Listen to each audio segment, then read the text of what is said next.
ఆంధ్రప్రదేశ్లో సీఎం జగన్ కు ఆయన పార్టీ ఎమ్మెల్యే అభ్యర్థులకు కొమ్ము కాస్తున్న పోలీసులు అధికారులపై ఎన్నికల సంఘం వేటు వేసింది. తాజాగా 3 అధికారులను ఈసీ మరో చోటుకు బదిలీ చేసింది.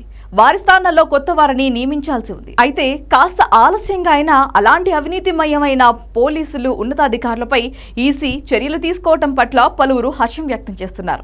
పల్నాడు జిల్లాలో ఓ సీఐ, కారంపూడి సీఐ, వెల్దుర్తి ఎస్ఐలపై ఎన్నికల సంఘం వేటు వేసింది. దీంతో ఆయా ప్రాంతాల విపక్ష అభ్యర్థులు ఆనందం వ్యక్తం చేస్తున్నారు. పల్నాడు జిల్లా మాచర్లలో వైసీపీ ఎమ్మెల్యే పిన్నెల్లి రామకృష్ణారెడ్డి సోదరుల అరాచకాలకు అక్కడి పోలీసులు కొమ్ము కాస్తున్నారనే ఆరోపణలు బలంగా ఉన్నాయి. వీరిపై ఎన్నికల సంఘం వేటు వేసింది. Macherla town CI Sarath Babu, Karampudi CI Chinna Mallaiah, Veldurthi SI V శ్రీహరిలను ట్రాన్స్ఫర్ చేసింది.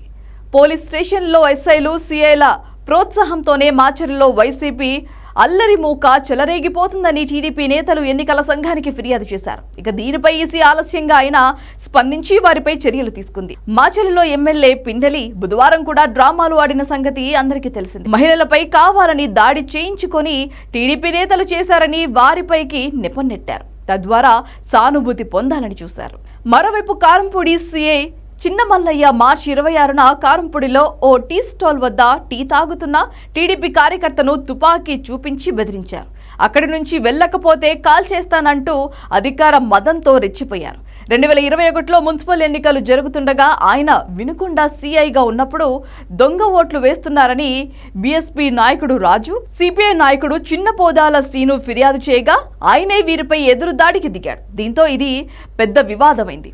వెల్దుర్తి ఎస్ఐ శ్రీహరి టీడీపీ మద్దతుదారులపై కేసు పెట్టి స్టేషన్కు పిలిపించి వేధించేవారనేది ప్రధాన ఆరోపణలు ఉన్నాయి.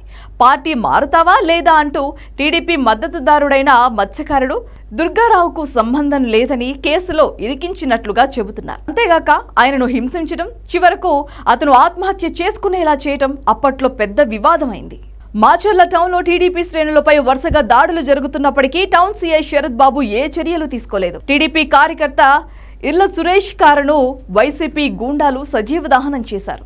అయితే అయినా పట్టించుకోలేదనే ఆరోపణలు ఉన్నాయి. ఇటీవలే 13వ వార్డులో ప్రచారంలో పాల్గొన్న టీడీపీ కార్యకర్తలపై వైసీపీ గూండాలు దాడికి దిగినా ఆయన చూసి చూడనట్లు వదిలేశారు. ఎట్టకేలకు వీరిని ఎన్నికల సంఘం బదిలీ చేయడంతో అక్కడి అధికార పార్టీ మినహా ఇతర పార్టీల నేతలు ఊపిరి పీల్చుకున్నారు.